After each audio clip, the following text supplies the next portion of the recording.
Assalamualaikum warahmatullahi wabarakatuh.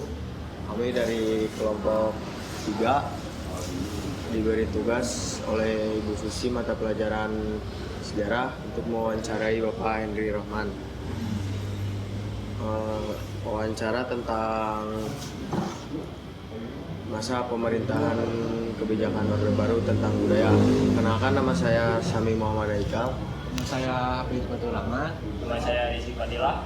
Nama saya Dewi Kafif. Nama saya Vicky Labaran. Langsung saja, pertanyaan nomor 1.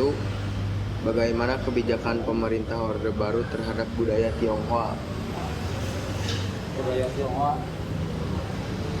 Oke, terima kasih ya. Pemerintahan Orde Baru itu kan berjalan dari mulai tahun 1966 sampai 1998.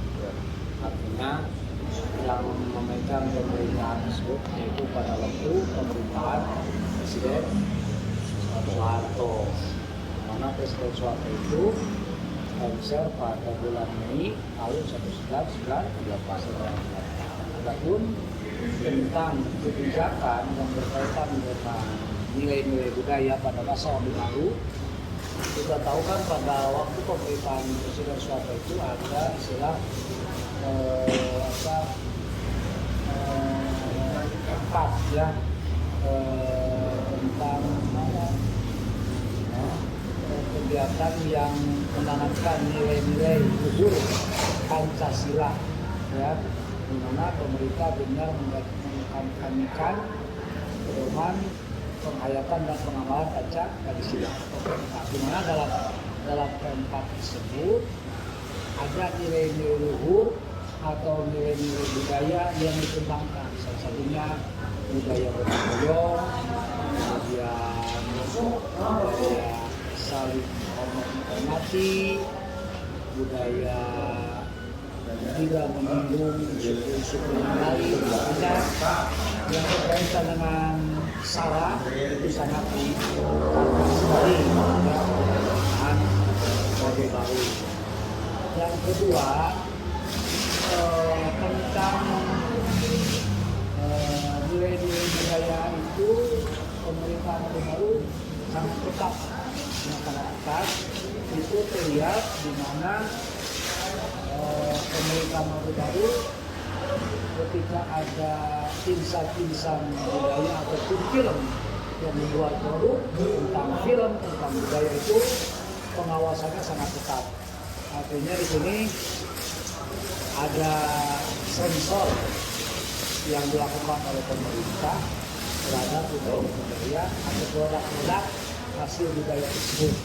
Ya, semacam umpamanya membuat film, ya, insan-insan film, kemudian budayawan tidak leluasa mereka mengekspresikan tentang nilai-nilai budayanya, karena di sana ada peran pemerintah, di mana pemerintah Orde Baru memberikan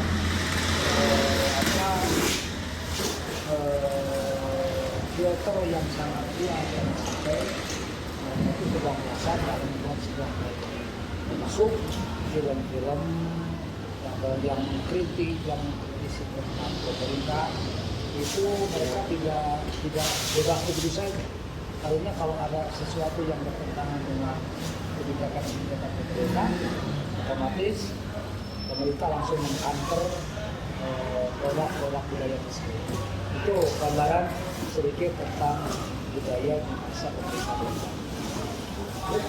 Pertanyaan selanjutnya yaitu apa sih tujuan pendekatan sentralistik dalam kebudayaan pada masa Orde Baru? Tujuan pendekatan sentralistik itu supaya segala sesuatu itu yang berkaitan dengan kebijakan masalah kebudayaan itu terfokus kepada pemerintahan pusat.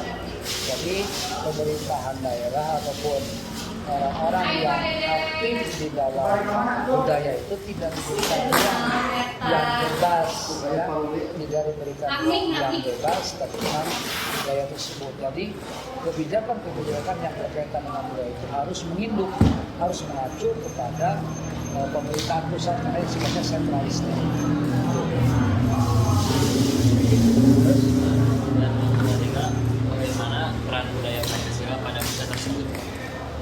budaya Pancasila pada masa pemerintahan Orde Baru. Tadi kan Bapak sudah katakan, pada pemerintahan Orde Baru itu ada pedoman penghayatan pengamalan Pancasila atau P4.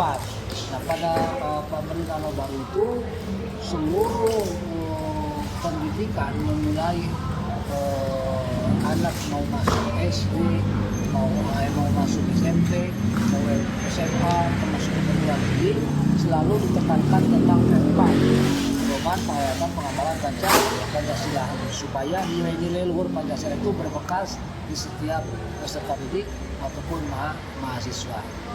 Nah, dalam pedoman P4 tersebut bertujuan supaya nilai-nilai luhur Pancasila itu bisa dipelihara dan dikembangkan oleh warga negara bangsa Indonesia, khususnya tadi tentang budaya gotong royong, budaya saling membantu, budaya tidak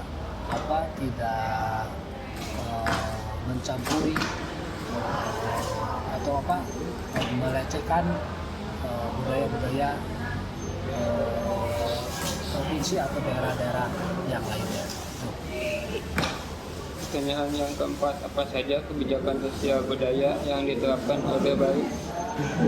Kebijakan sosial budaya yang diterapkan oleh pemerintahan Orde Baru, satu tadi ya yang berkaitan dengan program-program kebudayaan, khususnya tentang insan, tentang perfilman, tentang karya-karya budaya. Mereka membatasi, pemerintah membatasi karya-karya tersebut supaya tidak melampaui batas. Artinya kalau ada budaya-budaya yang merepet menyudutkan kebijakan pemerintah, itu pasti oleh pemerintah akan langsung disensor. Kemudian yang kedua, produk tentang pedoman pengamalan penghayatan Pancasila P4 tersebut diterapkan di setiap jenjang pendidikan yang ada di sekolah-sekolah. Dan yang kelima Pak, menurut Bapak enakan zaman sekarang atau zaman Orde Baru Pak? Apanya? Dari pemerintahannya. Kalau zaman pemerintahan Orde Baru, plusnya itu masyarakat itu tidak bisa mereka tegas, pemerintah bersifat tegas terhadap orang-orang yang berupaya untuk membuat kisruh di negara, khususnya yang berkaitan dengan budaya. Jadi ketika ada masyarakat ataupun kelompok budayawan ataupun ahli seni yang berupaya untuk mengkritisi pemerintah yang sifatnya akan menggulingkan pemerintahan yang sah, langsung mereka akan dikantor oleh pemerintah dan dilakukan penanganan khusus di mana mereka tidak bisa bergerak. Kemudian kalau zaman sekarang memang demokrasi itu keran demokrasi itu dibuka lebar. Artinya masyarakat ataupun ahli-ahli budaya diberikan ruang yang bebas untuk mengekspresikan nilai-nilai budaya yang ia miliki. Walaupun nilai-nilai budaya itu bisa dikatakan mengkritisi terhadap kebijakan pemerintah. Akan tetapi nilai minusnya itu pemerintah sekarang itu tidak bersifat tegas seperti zaman Pak Harto. Ketika zaman Pak Harto kan ketika ada orang-orang yang santai mengkritisi langsung aja, tahu-tahu tinggal nama ya orangnya nggak ada. Kalau sekarang kan diberikan kebebasan sehingga masyarakat itu berani untuk melakukan ekspresi-ekspresinya dengan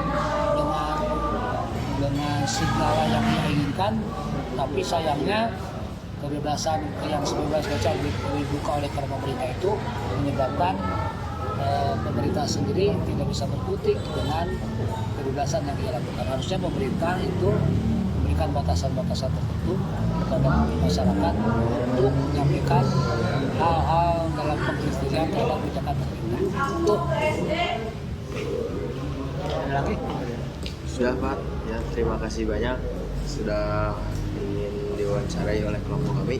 Ya. Sekian dari kelompok kami, mohon maaf bila ada kesalahan. Assalamualaikum warahmatullahi wabarakatuh.